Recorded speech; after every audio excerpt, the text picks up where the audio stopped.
उत्तराखंड के पहाड़ी क्षेत्रों में कहीं से भी अगर आदमखोर बाघ या गुलदार की खबर आती है तो एक शख्स हाथ में बंदूक थाम लेता है। ऐसे 53 आदमखोरों का शिकार अब तक लखपत सिंह रावत कर चुके हैं। बाघ और तेंदुए के सामने आ जाने से बड़े बड़ों की रूह कांप जाती है, लेकिन उत्तराखंड में लखपत सिंह रावत ऐसे इंसान हैं जिन्हें देखकर आदमखोर जानवरों को भी भागना पड़ता है। लखपत सिंह जी के पिता तो टीचर थे, लेकिन उनके तीनों चाचा फौज में थे। दादा से शिकार की कहानियाँ और चाचा के चीन युद्ध के किस्से सुनकर उनके मन में भी ये ख्याल आया कि वो आर्मी में जाएंगे, लेकिन निशानेबाजी के शौक ने उन्हें शिकारी बना दिया। लखपत सिंह जी उप शिक्षाधिकारी कार्यालय गिरसिन में तैनात हैं। दरअसल गुलदार के आदमखोर घोषित होने पर उसे बचाने के लिए 20 दिन का वक्त दिया जाता है। तब तक अगर उसे ट्रैंकुलाइज नहीं किया गया तो अगले 10 दिन के भीतर उसे मार गिराना होता है। लखपत जी बताते हैं कि मानव वन्य जीवों के लगातार बढ़ रहे आपसी संघर्ष से वो काफ़ी चिंतित हैं। लखपत बताते हैं कि जब भी वो किसी आदमखोर को मारते हैं तो उन्हें अच्छा नहीं लगता। वो कहते हैं कि उन्हें मजबूरन आदमखोर का शिकार करना पड़ता है। आइए, आज हमारी खुशकिस्मती है कि हमारे साथ लखपत सिंह रावत जी मौजूद हैं। तो चलिए बात करते हैं लखपत सिंह रावत जी से।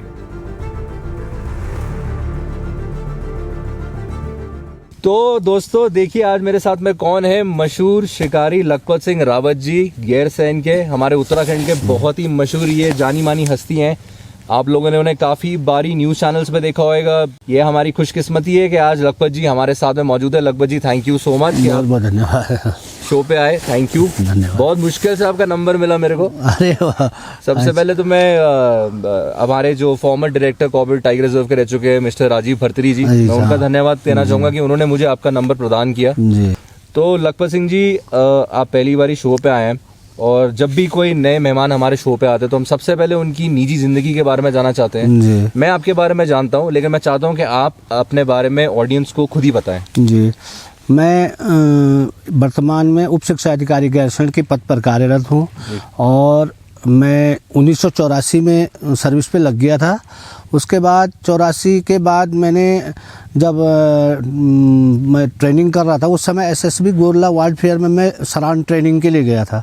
वहाँ मैं बहुत बेस्ट फेयर था। तो उसके बाद अकेला भाई होने के कारण सरान ट्रेनिंग वाले एसएसबी वाले लगे थे कि आप इधर आ जाओ, फिर लेकिन घर वालों ने हमें नहीं छोड़ा। तो फिर मेरे को टीचिंग में आना पड़ा। टीचिंग में आने के बाद वैसे नॉर्मली जैसे टीचर स्कूल में है वही वर्क कर रहा है, तो मैं उसी प्रकार से था। परंतु 2000 में हमारे इसी क्षेत्र आदबद्री, जो यहाँ से 28 किलोमीटर दूर है, उस एरिया पे एक मैनीटर लेपर्ड सक्रिय हुआ था। तो बहुत बड़े बड़े शिकारी उसको मारने के लिए आए थे उस समय, तो कोई उसको मार नहीं पा रहा था। उसने अगल बगल के स्कूलों के, जहाँ पे हम थे उसके अगल बगल स्कूलों से 12 बच्चे मार दिए थे। फिर मैंने वहाँ उस समय मेरे पास गन थी डबल बैरल, तो मैंने उनसे रिक्वेस्ट किया था फॉरेस्ट से, यार कि मेरे को भी परमिट दो, मैं भी इसको मार सकता हूँ। तो उन्होंने कहा आप क्या जानते हैं मैनीटर के बारे में, आपको आप कैसे मार देंगे, ये है। लेकिन एक पीड़ा थी यार, लगातार बच्चों को मार रहा, हम सब लोग बेस्ट शूटर होते हुए भी बैठे हुए हैं। तो बहुत निशंक जी थे हमारे, उस समय विधायक हुआ करते थे। तो हमने उनसे रिक्वेस्ट की, तो उन्होंने फॉरेस्ट से रिक्वेस्ट करके फिर मेरे को परमिट दिलाया। तो उस परमिट को, मेरे को परमिट 31 अगस्त 2001 को जारी हुआ था फर्स्ट।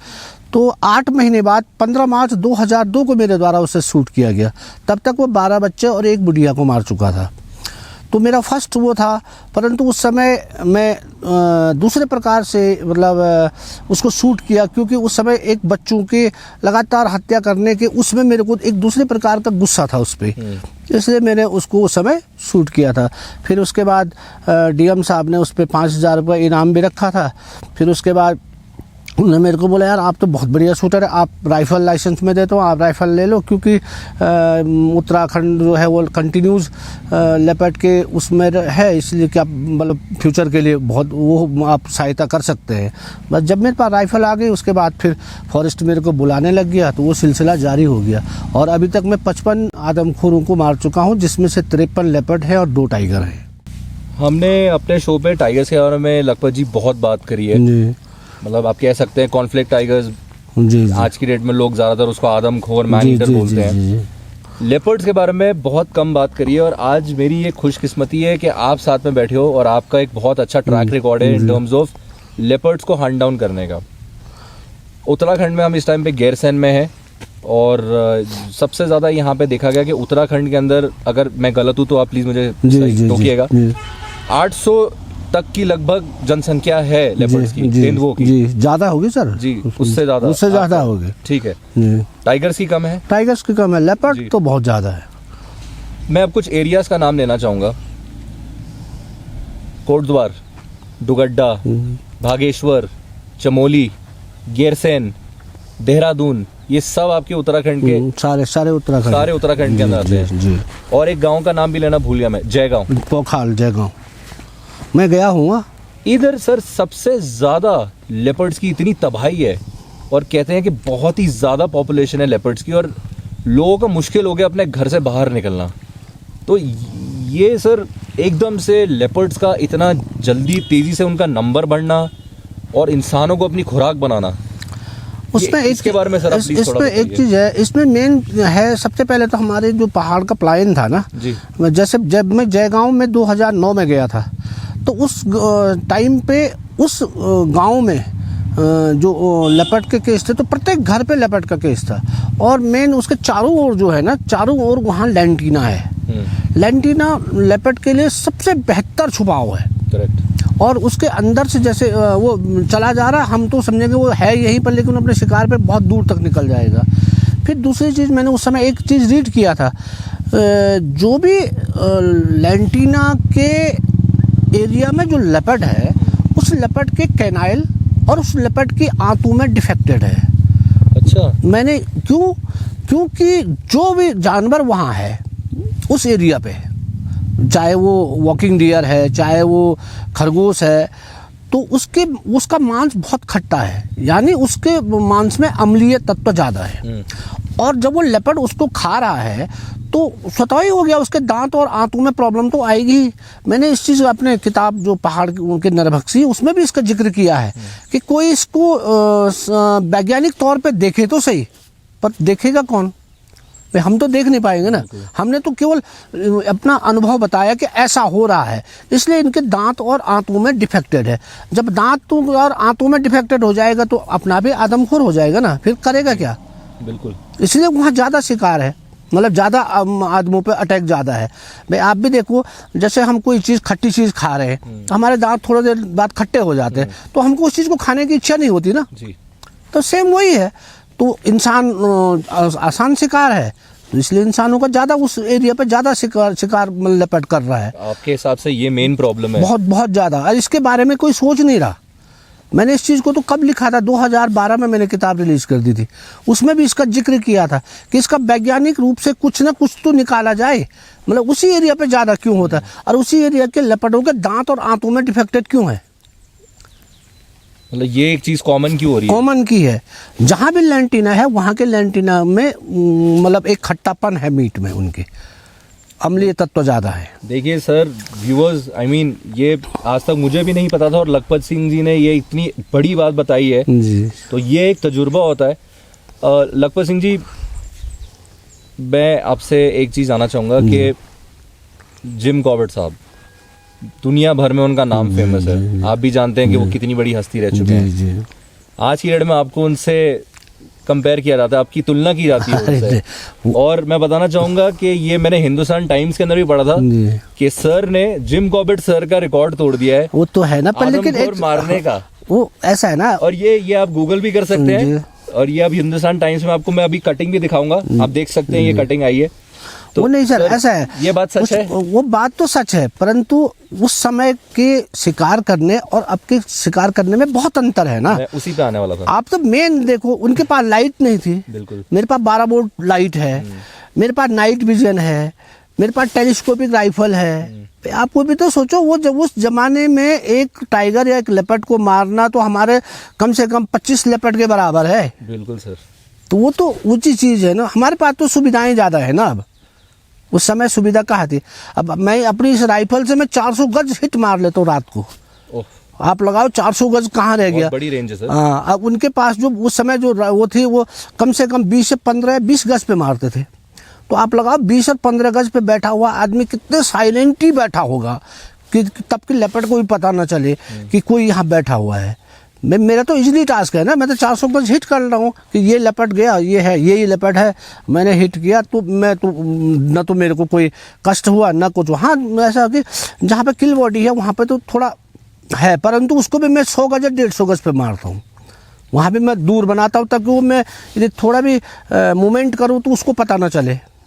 परंतु उस जमाने को तो बहुत बड़ी चीज़ है ना, वो तो बहुत बड़ी चीज़ है। एक और बहुत बड़ी बात सर ने बोली कि जिम कॉर्बेट सर जी कैसे शिकार करते हैं। आज देखो मेरे रोंगटे खड़े हो रहे हैं कि मैं खुद एक हंटर के सामने बैठा हूँ और एक हंटर जो मशहूर हंटर है वो एक ऐसे हंटर की बात कर रहा है जो कि अपने दौर में एक लेजेंड रह चुका है, अपने दौर में एक इतना बड़ा आदमी रह चुका है। उत्तराखंड के लोगों के लिए या उस टाइम पे यूपी हुआ करता, सॉरी यूनाइटेड प्रोविंसेस हुआ करते थे, नाम हुआ करता था क्षेत्र का। उधर जो रहने वाले लोग थे कुमाऊं गढ़वाल के, वो लोग तो उनको एक भगवान की तरह पूछते थे कि कितने नरभक्षियों से उन्होंने गांव वालों को मुक्ति दिलाई। और खासकर की उनकी 2 कहानियां मेरी बहुत फेवरेट है। एक है मैन ईटर ऑफ रुद्रप्रयाग और दूसरी है मेरी बैचलर ऑफ पावलगढ़। मैंने पढ़ी है दोनों। मेरी बहुत अच्छी वो कहानियां हैं। तो जैसे कि लखपत सिंह जी ने कहा कि जिम कॉर्बेट साहब के बारे में बहुत अच्छी चीज़ें बताई। उन्होंने खुद बताया कि कितना मुश्किल था उस दौर में एक तेंदुए या एक टाइगर को हंट करना, और आज के कॉन्टेक्स्ट में आप देखेंगे तो कितना आसान है। कि आप लोग इतनी मशक्क़त से, इतना कैलकुलेशन से एक कॉन्फ्लिक्ट एनिमल, एक टाइगर या लेपर्ड को आप ढूंढते हो, आप उसके पीछे जाते हो, आपको उसको समझना पड़ता है, पहले उसकी हर एक चाल को समझना होता है। मतलब मुझे ऐसा लगता है कि आपका उनके साथ में एक शतरंज की बाजी चल रही है। जी वो तो है, सही बात। तो उसमें सर आप थोड़ा कुछ ऐसी हमें चीज़ें बताइए कि आप कैसे एक कॉन्फ्लिक्ट टाइगर या लेपर्ड के पीछे सबसे पहला अपना कदम रखते हैं। सर ऐसा है, उसमें यदि आपको टाइगर और लेपर्ड मारना बहुत ईजी है, परंतु यदि आप उसके व्यवहार के बारे में नहीं जानते हैं तो आप कुछ नहीं कर सकते हैं, क्योंकि वो किल पे किल करता जाएगा। आप जब तक वहाँ पहुँचेंगे वो फिर चल देगा। जब मैं आपको एक 2004 का एक केस बताऊँ, मैं उत्तरकाशी में था। उत्तरकाशी में उसने 14 दिन में 5 बच्चे मार दिए, केवल 14 दिन में। परंतु कैसे? क्योंकि हम उस समय थोड़ा नए थे, मतलब उतने ज़्यादा अनुभव हमको भी नहीं था। परंतु उसने देखा कि जैसे वो यहाँ हम उसको मार रहे हैं, उसको हमारी आवाज़, हमारी गाड़ी की आवाज़, सब चीज़ मालूम है। उसने देखा अब ये यहाँ आ गया, उसने उस प्लेस को छोड़ दिया और उस प्लेस को गाड़ी से हमको 40 किलोमीटर दूर फिर ठक वारदात कर दी। फिर हम वहाँ पहुँचे, फिर वो आगे चल दी। तो उस समय एएस नेगी जी थे, वाइल्ड लाइफ चीफ। तो उन्होंने मेरे को बुलाया, बोला रावत आप इसको ऐसे ट्रैक नहीं कर पाओगे, क्योंकि ये आपकी आवाज़, आपकी गाड़ी की आवाज़ सब चीज़ जानता है, आपको कोई और चीज़ सोचना पड़ेगा। तो फिर बाद में मैंने देखा, जिस दिन उसने एक किल किया था लास्ट में, चमियारी गांव है एक, चमियारी में, उसके बाद भागीरथी थी, क्योंकि वो भागीरथी के इस किनारे से उस किनारे गया था, तो पैदल पुल था। फिर मैंने देखा, इसके बहुत ध्यान से उसके देखा तो इसके पग चिन्ह मेरे को मिल गए क्रॉस करते हुए, फिर भागीरथी को पार करते हुए। अब मैंने ये सोच लिया कि अब ये जो है फिर अपने पुराने एरिया से मूवमेंट करने लग जाएगा। तो उस दिन मैंने अपनी गाड़ी भी छोड़ दी, मैंने एक ट्रॉला लिया, खुला ट्रक, उसके ऊपर बैठ गया। उसको ये मालूम था कि ट्रॉला तो चलते रहते हैं, वो तो केवल जिप्सी से था उसको डर कि जिप्सी वाला नहीं आना चाहिए, क्योंकि जिप्सी में मैं बैठा हूँ। तो उसको कोई वो नहीं हुआ, मैंने लाइट मारी तो उसको दूर से देख दिया मैंने नीचे आते हुए। अच्छा, मैंने बोले यहाँ पे आए, इसके बाद ये इस रोड पे इतने लगभग इतने टाइम तक यहाँ पहुँच जाएगा। मैं ट्रक के ऊपर बैठा था, ट्रॉले के ऊपर, मैंने गाड़ी स्टार्ट करवाई, चल दिया। तो देखा मैंने लेपर्ड अपने आराम से आ रहा, बिल्कुल मज़े से, रोडी रोड, क्योंकि उसको मालूम था गाड़ी वाला है, गाड़ी वाला मैंने क्या करना है, पर उसको ये पता नहीं था इस गाड़ी के ऊपर आज दूसरा बैठा हुआ है। तो जो मैंने खट से गाड़ी रोकी, जब तक वो कोई मूवमेंट करता तब तक मैंने उस पर फायर कर दिया, तब जाके मारा गया था वो। जब तक उसके आगे के बारे में हमने नहीं सोचा, हम कुछ कर ही नहीं सकते। और आपको उसके माइंड से 4 गुना तेज सोचना पड़ेगा, और यदि आपका दाव सही है तो आप उसको मार सकते हैं, नहीं तो वो केस पे केस करता जाएगा, आप कुछ नहीं कर पाएंगे। और लेपर्ड का मेन है, लेपर्ड हमेशा आपकी गलती से सीखता है। आप जो मिस्टेक करोगे वो उससे और ज़्यादा सीखेगा।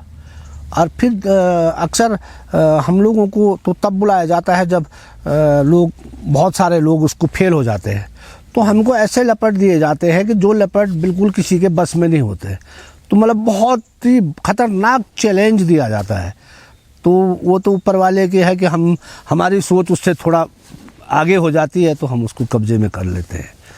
एक तो आप ये समझ लो, कोई भी कहीं भी उसकी किल बॉडी है, और किल बॉडी के बाद वो कहीं ना कहीं से उसको देख तो रहा है, ऐसा थोड़ी कि वो छोड़ के चले गया है। करेक्ट। वो तो किसी ऊंचे प्लेस पे जहाँ से उसकी नज़र पड़ेगी, उसकी नज़र तो उसी पे है ना। आप इस चीज़ को क्यों नहीं सोच रहे कि वो कहीं से न कहीं से मेरे को देख रहा है। और आई साइड तो इनकी सबसे खतरनाक है, मेन तो वो है। फिर मेन सर, अब एक नई चीज़ मैं आपको बता रहा हूँ। मेन प्रॉब्लम इस समय ये नहीं है, अब जो हमारा पुराना वाला जो ज्ञान था ना, वो ज्ञान बदल चुका है लेपर्ड के मामले में। लेपर्ड अब क्लोज रहने शुरू कर दिए हैं। मतलब बागेश्वरी का है आपका, बागेश्वर में एक ही स्पॉट पे 4 लेपर्ड थे, जिसमें से 2 बड़े मेल हैं। मतलब जो केमू स्टेशन है, केमू स्टेशन के बगल पे, तो उसमें से 3 मारे गए, एक केज पे गया। आप लगाइए कि मतलब कितने क्लोज हैं। अभी मैं ओखलकांडा गया था। ओखलकांडा में हमारे पास नैनीताल जू के डॉक्टर साहब थे, वो थे। तो हम लोग वहाँ गए, तो जिस लेपर्ड ने किल किया था वो नहीं था, मतलब एकदम उसने किसी दुर्घटना बस वो केस हो गया था। तो लोग थे कि साहब ये हो गया, आप मारो। उसके बाद चंपावत में भी 1-2 कांड हो रहे थे कि ये वहाँ से वहाँ चले गया। मैंने बोला कोई नहीं गया, आप देख लो, ये कुछ नहीं, इसने गलती में ये हो गया है और ये सुधरा हुआ है। उसके बाद जब हमने एक जगह पे 4 लेपर्ड बैठे हुए देखे, बिल्कुल ओपन, सारे लोग देख रहे हैं। मैं डॉक्टर साहब को बोला, डॉक्टर देखो, यही तो बदलाव है। इस बदलाव को यदि हम लोगों को नहीं बताएंगे तो बाकी क्या होगा। उन्होंने भी देखा, फोटो ली हमने, और देखा कि वास्तव में इसका जो बिहेवियर है बहुत चेंज हो गया है। हरिद्वार का एक केस है, हरिद्वार में एक कुत्ते पे किसी ने पॉइजन डाल दिया था, उसमें 3 लेपर्ड मार गए खा के। परंतु यदि 2 बच्चे एक माँ मरते तो हम बोलते यार ये है। उसमें मरा एक 4 साल का, एक 6 साल का, एक 8 साल का लेपर्ड प्राइम में। हाँ, अब बताइए कि जब लेपर्ड का शिकार दूसरा लेपर्ड नहीं ढूंढ सकता है, तो एक साथ चल रहे थे ना। बिल्कुल। एक उदाहरण है। फिर मेरे पास जितने 2-3 वीडियोज हैं, उस वीडियोज में भी देखो आप, एक साथ 2-2, 3-3 लेपर्ड चल रहे हैं। तो मतलब एक बिहेवियर चेंज है। अब उस बिहेवियर के साथ हम पुराने ज़माने के हिसाब से किसी को बोले कि यार ये अकेला जीव है, ये अकेला रहता है, तो हम तो फेल हो गए ना। अब ये तो है भाई, नई हिसाब पे तो नई चीज थ्योरी लिखनी पड़ेगी। जानवरों का पूरा रहन-सहन बदल गया है। अब यदि वो हम पुराने हिसाब पे चलेंगे तो सब फेल हो जाएंगे।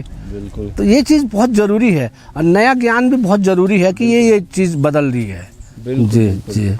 तो लखपत जी, ये मेरा दोस्त बोल लो, मेरा बड़ा भाई बोल लो, ये देवेन है और मेरे काफ़ी करीबी है और बहुत करीबी दोस्त है। 2013 के अंदर इसके फादर इन लॉ को टाइगर ने अपना शिकार बनाया था, एंड हम लोग काफ़ी क्लोज थे उनके।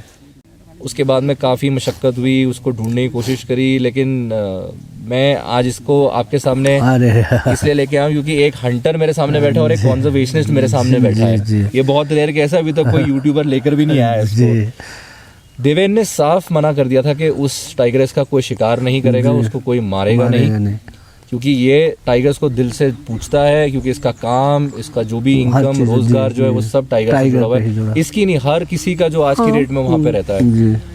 तो मैं ये जानना चाहूँगा कि आप इनकी भावनाओं से सहमत हो?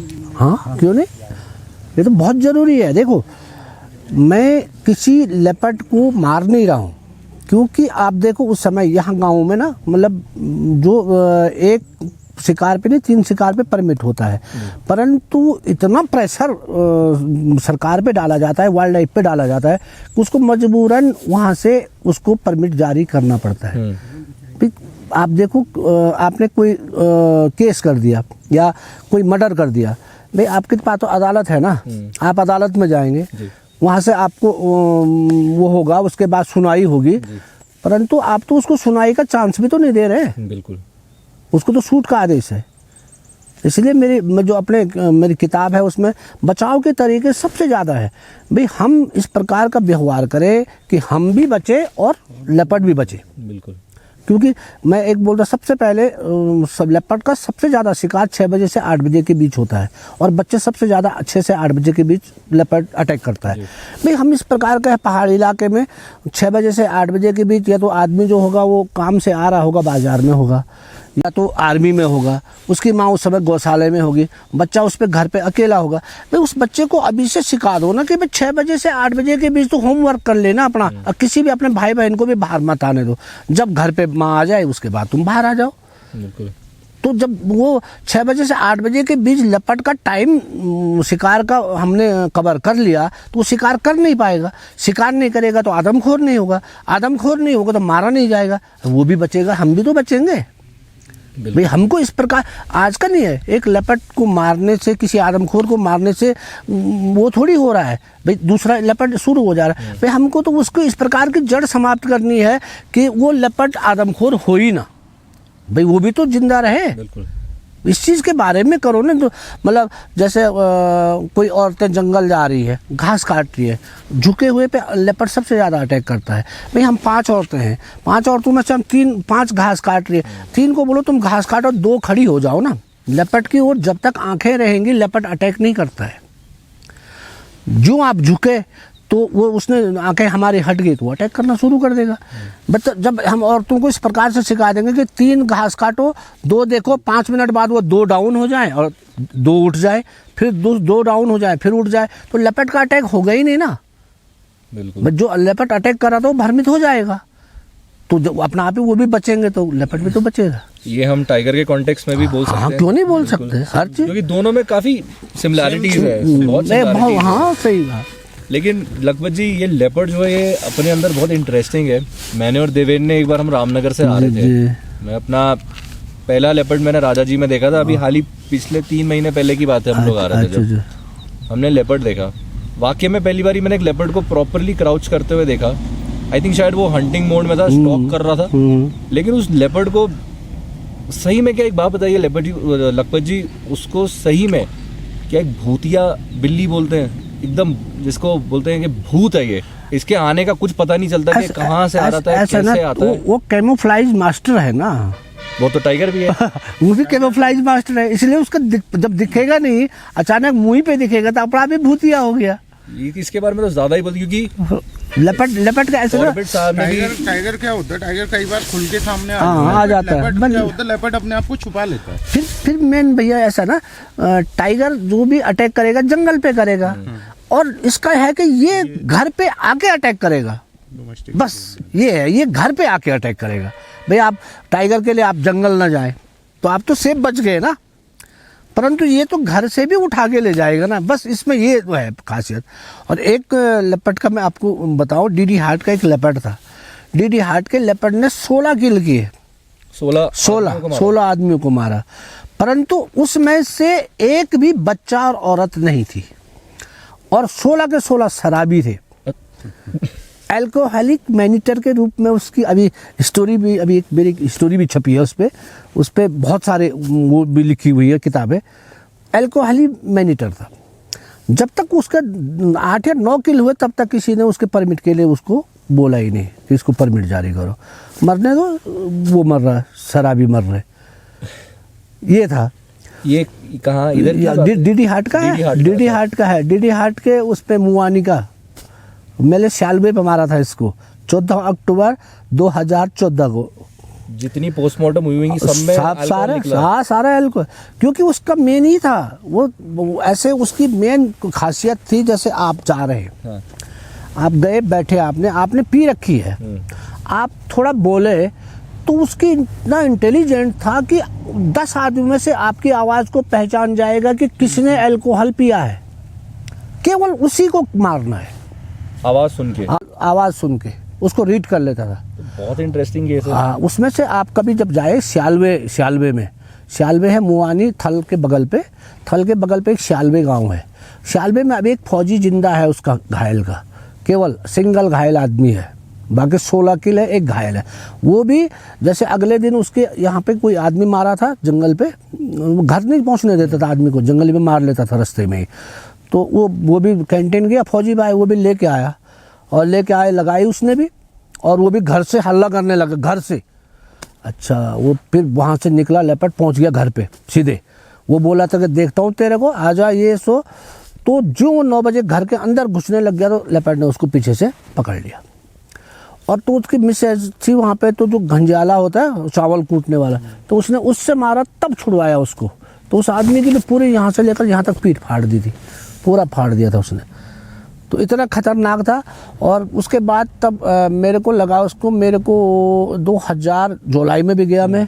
फिर उसके बाद जुलाई में मैं सक्सेस नहीं हो पाए उस पर, क्योंकि एक बरसात का मौसम था, कोहरा था, वहाँ जोंक थी, तो हम सक्सेस नहीं हो पाए उसको। मिल तो गया था हमको, सब चीज़ हो गया था, पर लेकिन हम मार नहीं पाए। फिर तब अक्टूबर में 3 किल और किए उसने, और 3 किल के बाद तब जाके मारा गया। इतना मतलब, अभी एल्को एलिमिनेटर के आप सर्च कर लेना, एल्को एलिमिनेटर का आपको आ जाएगा। आपकी बुक मुझे चाहिए, क्योंकि मैं कहानियां भी अपने शो पे सुनाता जी, हूं। जी, जी। मैं आपकी कहानियां जरूर सुनाना चाहूंगा अपने शो पे, अपने व्यूवर्स को। जी। तो ये था। बट लखपत जी, इनके व्यवहार में, स्पेशली आदमखोरों की अगर बात करें, नरभक्षियों की बात करें, इनके बिहेवियर में वाकई में चेंज आ रहा था, चाहे टाइगर हो या लेपर्ड हो।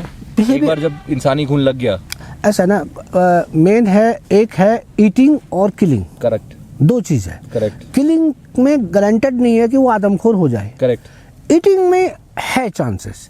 ईटिंग के चांसेस का ऐसा है कि उसका भी ये है कि आप एक समझ लो, उसका एक मीनू चेंज है, उसी पर डिपेंड थोड़ी रहेगा, आदमी को पे थोड़ी खाना है उसको। उसका एक मीनू में एक भोजन उसका बढ़ गया, एक मीनू में एक कोई और चीज़ आ गई है, बस इतना है। कोई ज़रूरी नहीं है कि वो लगातार किल पे किल चलता जा रहा है, उसके अलावा कुछ नहीं खाता। जैसे लोग बोलते अब वो आदमखोर हो गया, वो तो बकरा भी नहीं खा रहा। भाई क्यों नहीं खाएगा, सब चीज़ खाएगा, परंतु उसका मीनू एक बढ़ गया है, ये है। और वो किलिंग में कोई गारंटी नहीं है। किलिंग के बाद मेरे पास तो बागेश्वर का है या ओखलकांडा का है, जहाँ मैंने लिख के दिया है कि इस आदमखोर का जो आप जिसका आदमखोर का आपने मेरे को परमिट जारी किया है, इसके व्यवहार में कोई चेंजमेंट नहीं हुआ और ये अपने नेचुरल व्यवहार पे है, इसको मारना उचित नहीं है और इसलिए आप कैंसिल कर दे परमिट। मैंने परमिट कैंसिल करवाए, मैं आ गया। भाई क्यों मारे? बिल्कुल सर। जब उसका व्यवहार ही बिल्कुल नॉर्मल है, नेचुरल व्यवहार पे चल रहा है, तो हम क्यों मारे उसको? गाइस, कितनी अच्छी बात है जो सर ने खुद बोली है यहाँ पे कि जब इनको लगा कि वो एक जानवर जो है वो एक आदमखोर नहीं है, नरभक्षी नहीं है, तो उसको क्यों मारना। सर थैंक यू, आपके विचार बहुत अच्छे हैं। और पहली बारी मैं किसी हंटर के सामने बैठा हूँ और ये सुनने को मिल रहा है, वो भी एक हंटर से, बहुत बड़ी चीज़ है सर। आप भी क्यों किसी ऐसे जीव को मारना चाहेंगे जिसकी कोई गलती ना हो?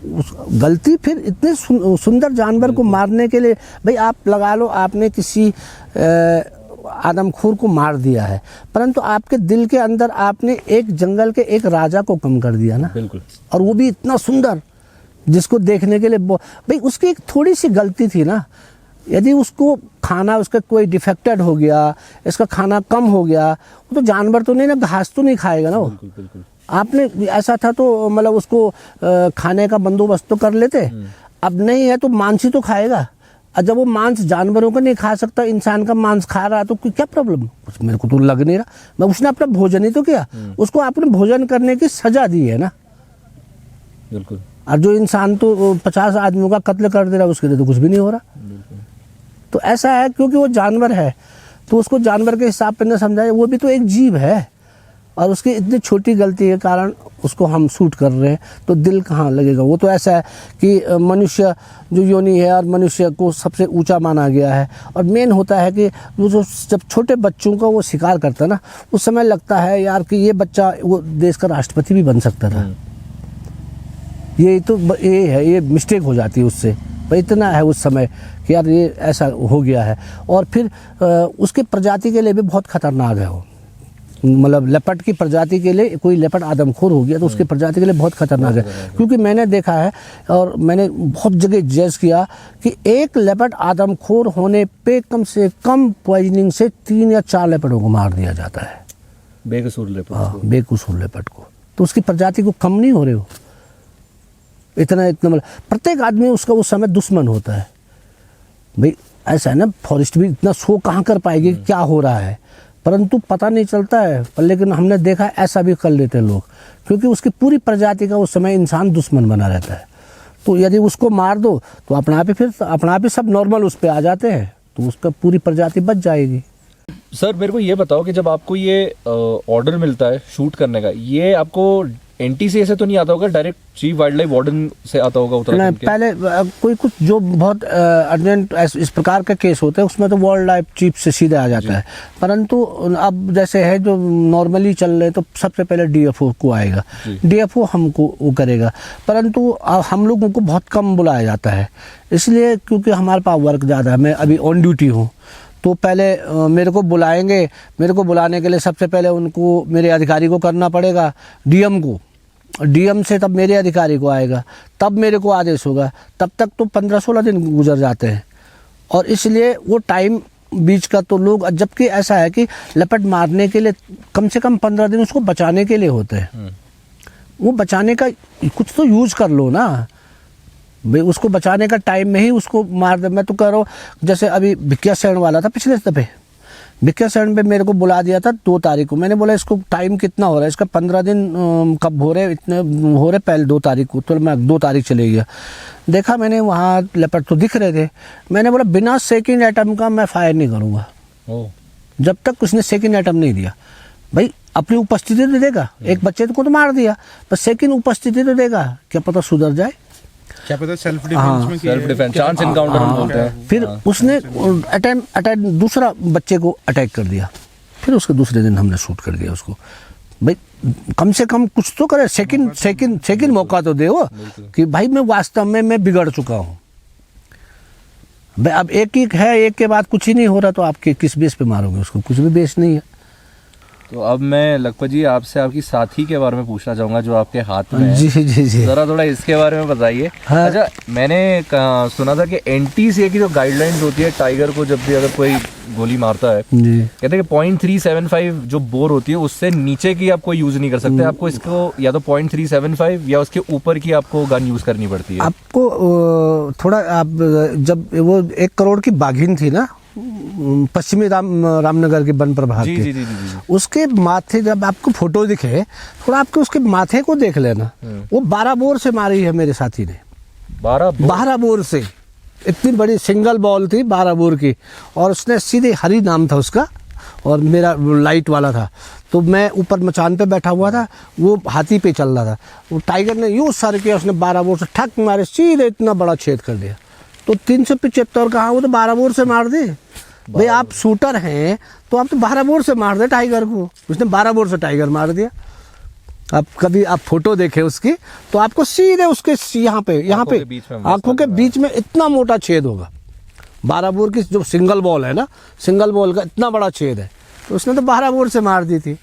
तो ऐसा नहीं है, आपके हिम्मत है तो आप 315, 375, 315 से भी मार सकते हो, बहुत इक्वली, बहुत इजीली। और यदि आप पे हिम्मत नहीं है और वो नहीं है तो आप नहीं कर पाएंगे ना, कुछ भी नहीं। फिर टाइगर तो मैं देखता हूँ, टाइगर को हमेशा दिन में मारा जाता है, रात को तो बहुत कम चांसेस है, दिन में तो और भी इजी है। लेपर्ड को मारना बहुत टफ है। लेपर्ड को तो रात को भी आप देखेंगे तो आप यहाँ पे बैठे हुए हैं लेपर्ड के चक्कर में, लेपर्ड आपके पीछे आ जाएगा, आपको पता नहीं चलेगा। आप देखेंगे यहीं पे है, अब इसको यहाँ देखूंगा मैं, तब तक आपको पता ही नहीं वो आप पे अटैक करने के लिए आपके पीछे पहुंच गया। भाई सारे लोग तो सोए हैं ना गाँव में, क्योंकि लेपर्ड जब सक्रिय होता तो सब लोग सोए होते। बाहर कौन होंगे, 2 ही शिकारी तो होंगे, तो वो भी देख रहा कि यार मेरे पास 2 शिकार करने के लिए यही 2 है, और शिकारी भी देख रहा कि मेरे को लेपर्ड ढूंढना है। तो वो तो दोनों का खेल चलता रहता है, परंतु कौन सफल हो जाए वो अलग चीज़ है। ये है जी। अब मैं बहुत एक, आप उसको रहस्यमय टॉपिक भी बोल सकते हैं, उसको आप बोल सकते हैं कि काफ़ी भयानक चीज़ भी हुई थी। आज से लगभग 12 साल पहले सुंदरखाल गांव की बात कर रहा हूँ मैं, जी जी, यहाँ पे एक आदमखोर ने आतंक मचा दी थी। मैं उस टाइगर के बारे में बात कर रहा हूँ जिसको लेडी किलर के नाम से जाना जाता था, जिसने ज्यादातर जो है औरतों का शिकार किया था। 7 औरतें मार दी थी उसने, और एंड में एक आदमी मारा था जो अपनी होने वाली मंगेतर को मिलने के लिए सुंदरकाल गाँव आया था। मैं और देवेन उस टाइम पे थे जब शूट आउट जिस दिन चल रहा था, मैं और देवेन वहाँ पे थे और हमने देखा था आप हाथियों पर चढ़े हुए हैं, 3-4 हाथी, और इतने राउंड्स फायर किए गए। दोस्तों ये वही लखपत सिंह रावत जी हैं जिन्होंने सुंदरखाल के आदमखोर को नेस्तो नाबूद किया था। अब पूरी कहानी आज उस सुंदरखाल के टाइगर की जो है, वो पूरा ऑपरेशन कैसे हुआ था और इनकी क्या भूमिका थी, ये आप इन्हीं से ही सुनिए। और मैं इसके बाद एक और रहस्यमय चीज़ आपको बताने वाला हूँ उस टाइगर के बारे में, वो भी मैं चाहूँगा कि लखपत जी ही बताएं आपको। ऐसा हुआ जब रात को जब वो कहा गया हमको कि कोई लड़का उधर काशीपुर के उस साइड का था कि उसका मालधन का है, मालधन से आया, उसकी बाइक खड़ी है यहाँ पे और बाइक खड़ी है और वो लड़का है नहीं यहाँ। तो हम उसी समय रात को, मैं वहीं पे रहता था, वो जहाँ पे गर्जिया वो गेस्ट हाउस आया मैं, PWD वाला, हाँ ना, फॉरेस्ट वाला था, अच्छा, ऊपर जो रोड पे वो चल रहा ऊपर। मैं वहाँ से आया, फिर हमारे साथ आए साथी लोग, हम लाइट लेके रात को उस वहाँ तक गए थे हम, परंतु ये था कि हमको उसकी बॉडी और टाइगर नहीं मिला उस समय। जब मैं सुबह गया ना वहाँ, उसके बाद अरे यहाँ जहाँ पे बॉडी है वहाँ तक तो हम रात को गए थे, परंतु उस समय हमको बॉडी नहीं दिखी। ओके। अब वहाँ से नीचे को, फिर वहाँ गधेरे से फिर हम इधर आ गए तो कुछ नहीं मिला। फिर उसके बाद उसका मोबाइल हम स्टार्ट कर रहे थे, मोबाइल पे घंटी जा रही थी रात को, जब चौकी पुलिस चौकी पे थे ना, तो वहाँ पर से घंटी जा रही थी उसके। तो उसके बाद सुबह हम आए तो हाथी हमारे पुल से नहीं गए, वो नीचे गधेरे से आए, हम इधर से गए। तो उसके बाद प्रत्येक आदमी डंडा दरातिया लेके आ रहा था, हमारे समझ में पहले आया नहीं। और उसके बाद थोड़ा जब लोग इकट्ठे हुए पूरे, अरे बाप रे, तब तो दराती लेके सब आ गए। हम लोग सब थे, हम सब अपनी बाइकों बैठे थे, इसके पीछे बैठा हमारे और दोस्त बैठे, पूरा मजमा लग गया था उस टाइम पे वहाँ पे। उसके बाद उन्होंने जब जाम किया तो हम तो भाग के चले गए ऊपर, जंगल को ऊपर थे हम सब, भाग गए, क्योंकि वहाँ तो कोई पता नहीं चल रहा था, कोई डंडे मारने शुरू कर दे रहा था, कोई पत्थर कर रहे थे, बहुत बुरे हाल, बहुत। तो जब दिन में उनसे समझौता हुआ तो उसके बाद तब हुआ कि अब यहाँ पे वो करते हैं, अब इसको हाथियों से घेरते हैं। जब हाथियों से घेरा गया वहाँ, तो हाथी से घेरने के बाद जब वो उस बेर के अंदर जब टाइगर दिख रहा था, तो जब हमने फर्स्ट गोली फायर किया तो केवल उसके ये चेस्ट से ये वाला पोर्शन टूट गया था टाइगर का, ये वाला हाथ उठ नहीं पाया, नहीं तो उठता वहाँ से। फिर उसमें तो बहुत मरते, फिर यदि उसके पेट पे इस पे गोली लगती तो कितनों को फाड़ देता। इधर पूरी वो था, लोग थे, इतने लोग थे कि हजारों, तो उससे उठ नहीं पाया वो।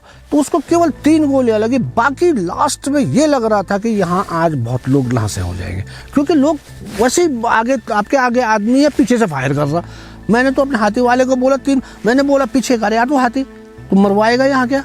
हमारे वो हाथी वाले ने हाथी पीछे किया, तब तक वो रूपमती और सोनमती थी, दो हाथी नहीं। अब वो पीछे आई तो वो भी पीछे आई, और उसके बाद वो एक साथ बढ़ी आगे को सीधे, दोनों और दोनों ने उसको सीधे पाँव से दबा दिया, पैरों से दबा दिया, कुचल दिया टाइगर को। परंतु टाइगर ने भी मरते मरते एक के पूरे यहाँ से लेकर सूंड तक पूरा फाड़ दिया था, ये पंजा पूरा आगे का पाँव पूरा फाड़ दिया था पूरा। तो लास्ट में उन्होंने मारा, और जो उस समय के जब सीन हमारे आंखों में आ रहा ना, कि जब उन्होंने उसको दबाया तो जो आगे वाला था महावत को छोड़कर, जो शिकारी उस पर बैठा हुआ था, वो यूं झूला हुआ टाइगर के ऊपर था, उसने वही पकड़ रखा था ऊपर, क्योंकि हथनी बैठी ना सीधे उसके ऊपर, तो उनको क्या मालूम कि हथनी बैठने वाली है। अच्छा, गोल्डे हथनी ने, हाँ, उससे से दबाया उसने पूरा, और ये ऊपर वाले जब वो बैठी तो वो यूं हो गए, तो वो तो सीधे आगे को टाइगर में नहीं गिर रहे थे वो। अरे हमने बोला अब तो मुश्किल हो गया, तब तक देखा कि तब तक वो मर गया था। तब वैसे वो देखा जाए तो वो टाइगर भी मरता नहीं, वो बचाया जा सकता था। उसमें एक कंफ्यूजन था कि उसके जो पीछे, हाँ, पीछे सुनिए फ्रेंड, फीमेल की तरह मैं नहीं बता रहा हूँ, मैं ऑलरेडी बता चुका हूँ। ये आप हंटर साहब जो हैं हमारे और देवेन, इन दोनों से पूछिए सर प्लीज। आप दोनों, आप मैं रिक्वेस्ट करूंगा आप दोनों से, आप दोनों बताइए। उसका जो फिंगरप्रिंट था पीछे के, वो फीमेल की तरह थे। मेन प्रॉब्लम ये हो रही थी उसमें, कभी तभी तो कंफ्यूज कर जा रहा था आदमी, ये फीमेल है मेल है, बिल्कुल इसीलिए कंफ्यूज हो रहा था। क्योंकि जब उस समय सुंदर खाल को रात को इन्होंने फायर किया था, जो ठाकुरदास जोशी और उनकी टीम ने, तो उसके बाद में देखा था यार ये तो फीमेल है, उस समय ये लग रहा था, परंतु जब बाद रात को देखा तो ये तो मेल है। उसके थोड़ा तीसरे दिन फायर हो गया था, चौथे दिन मारे गए थे। तो हमारे वाले केस में भी आए थे ठाकुर जी, हाँ, जोशी वही थे 2013 में जब सतगुरु जी को मारा था जी, तब मैं उसी इन्वेस्टिगेशन में वहाँ था, वो PWD गेस्ट हाउस के सामने पास में, तभी भी आए थे। उसका सबसे बड़ा कंफ्यूजन ही वो था, जबकि काफी पकड़ने की प्रक्रिया चल रही थी, बट उस समय पे जो फुटप्रिंट से सेंसर किया जाता था ना, वो फुटप्रिंट ही उसका फीमेल, क्योंकि हाल ही में कैमरा ट्रैपिंग 2010 के अंदर ही शुरू हुआ। और ये आप देखिए, इसको आप बोलेंगे कुदरत का करिश्मा कि ये मतलब वो एक तो- उसकी वजह से सब लोग पूरा डिपार्टमेंट वो अलग दिशा में जा रहा था। कंफ्यूज हो रहा था पूरा। यही है कि आप कुदरत से सवाल नहीं पूछ सकते हो, सही। कुदरत आपसे सवाल पूछ सकती है। तो ये थी सुंदर खाल की उस नरभक्षी की कहानी। और बाय द वे उसको आदमखोर डिक्लेयर कर दिया गया था NTCA द्वारा। उस टाइम पे हमारे जो NTCA के हेड थे चंदोला साहब थे इधर, डॉक्टर राजेश गोपाल, हाँ, NTCA हेड, वो आए तो थे जी। उन्होंने ही पूरा उसका NTCA का एक पूरा वर्डिक्ट निकाला था और पूरा शूट एंड साइड का ऑर्डर निकाला था। जी। और बाकायदा उसका फिर बाद में कॉर्बेट टाइगर रिजर्व के डायरेक्टर ने भी उस टाइम पे एक नोटिस इशू कर दिया था कि एक बाघ जो है वो आदमखोर हो चुका है और वो करजिया से सुंदरखाल के बीच में ही घूम रहा है। ऑपरेट कर रहा था वो। बिल्कुल। तो ये होती हैं प्रक्रियाएं, ये होती हैं जब नोटिस बाहर निकलते हैं, जब ऑफिशियली एक टाइगर को या एक लेपर्ड को मैन ईटर डिक्लेयर कर दिया जाता है, इस तरीके से होता है। और बाकी कहानी आपको लखपत जी ने सुनाई, साथ में देवेंद्र ने सुनाई। लखपत जी, अभी हम सबको पता है कि 2 साल तक कोविड का पूरा दौर चल रहा था, बीमारी फैली हुई थी पूरे भारत के अंदर, नहीं पूरे विश्व के अंदर फैली हुई थी। मेरा ये मानना है कुछ हद तक कि जब उस दौर में हम इंसान अपने घरों में रह रहे थे, हम बाहर नहीं निकल रहे थे, हम क्वारंटाइन थे, किसी का बाहर जाना अलाउड नहीं था, कुछ हद तक मुझे ऐसा लगा कि ये लेपर्ड्स, टाइगर्स जो हैं ये बाहर निकला है क्योंकि उन्होंने देखा कि कोई आबादी नहीं है बाहर। शायद एक ये रीज़न हो सकता है कि इनका बाहर निकलना, ह्यूमन सेटलमेंट की तरफ और आना, और फिर एकदम से जब कोविड खत्म हुआ, जब हम लोग बाहर निकलने शुरू हुए तो एकदम से ये जो अटैक्स जो है ये तेज़ी से ऊपर बढ़ गए। आप कुछ कहना चाहेंगे इस बारे में? वो भी है। फिर मेन तो ये है सर कि उस समय आपने देखा होगा जिस समय कोविड का टाइम था उस समय अटैक कम थे। उस समय लेपर्ड तो आए हैं पर अटैक कम थे। अच्छा। क्योंकि हम सुरक्षित थे ना, हम ज़्यादा बाहर नहीं निकल रहे थे। बिल्कुल। तो आप कह रहे जैसे वो बहुत ज़्यादा आ गए थे तो ज़्यादा कैजुअलिटी ज़्यादा होनी चाहिए थी ना, लेकिन उस समय कैजुअलिटियाँ नहीं है, बहुत कम कैजुअलिटी है। मतलब बहुत कम क्या, एक मेरे समझ से अल्मोड़ा वाली ये बीना साइट पे हुई थी, बाकी बहुत कम। एक वो वाला जो टाइगर था उधर वाला ये हल्द्वानी वाला, एक वो चल रहा था बस, बाकी और नहीं चल रहे थे। नहीं, मैं बात कर रहा था कि जब लोग बाहर निकले, जब खत्म हुआ, तब जब एकदम से जानवर ने देखा ये तो दोबारा वापस आ गए सब बाहर रोड पे, तब एकदम से, क्योंकि जानवर ऑलरेडी आ चुका था वहाँ पे। फिर ऐसा भी नहीं है सर, ठीक है आप वो तो मैं समझ रहा हूँ। हाँ। देखो पहले जो हमने जो खेती करना छोड़ा ना, वो खेत हमारे बंजर हो गए ना, ठीक है। पहले लेपर्ड ऊपर रह रहा था जंगल में, भाई आपने उसको छुपाओ नज़दीक दे दिया ना तो वो वहाँ रह रहा है, बच्चा वो वहाँ दे रहा है। जब उसका बच्चा बड़ा हो रहा है तो वो बच्चा आदमी के बच्चों को देख रहा है, आदमी को देख रहा है, वो बच्चे वहीं पैदा हो रहे हैं। आप लगाओ, अब वो बच्चे जब बड़े हो जाएंगे ना तो आदमी से क्यों डरेगा, उसने तो आदमी बचपन से देख रखा ना। और बाई चांस वो कभी खाना नहीं मिले तो गलती में तो करेगा ही ना। मतलब हमने तो उसको बुलाया है ना, अपने नज़दीक उसको बुलाया है, अपनी नाकामी के कारण उसको जगह दी। यदि हमारे खेत पूरे रहते और हमने जैसे पहले हम लोग खेती कर रहे थे, हर चीज़ कर रहे थे, जंगल नहीं होता तो लेपर्ड आता ही क्यों वहाँ। हैबिचुअल हो जाता है, हैबिचुअल देखता है, मतलब लोगों को डेली देखता है, हैबिचुअल रहता है ना। मतलब मुझे भी कहीं ना कहीं ऐसा लगता है कि जंगल के आसपास की ह्यूमन गतिविधियां कम होने की वजह से भी अटैक बढ़ रहे। क्योंकि अगर हम जैसे पहले क्या होता था, हर घर में गैस चूल्हे नहीं हुआ करते थे, लकड़ी के लिए गाय भैंस पाली जाती थी, उसके लिए जंगल ही जाते थे लोग। आज की डेट में कितने % लोग जंगल जा रहे हैं? पहले 100 पीपल जंगल जाया करते थे, आज आपको 5 लोग जंगल पे नहीं मिलेंगे। तो कहीं ना कहीं वो प्रभाव भी है। आप भी सही, वो बहुत बड़ी एक्यूरेट चीज़ है। क्योंकि आपने देखा होगा लेपर्ड भी जब भी कोई चीज़ है कहीं न ऊंचाई से किसी न किसी इंसान को, उसको आपने देखा कभी हर मार्केट पे लेपर्ड दिख रहे हैं। पहले लेपर्ड मार्केट पे तो नहीं दिखते थे, अब लेपर्ड पे मार्केट पे दिख रहे। तो वो भी तो कोई एक न्यू, हमारे एक दोस्त हैं जॉय वकील साहब, बहुत बढ़िया शिकारी है।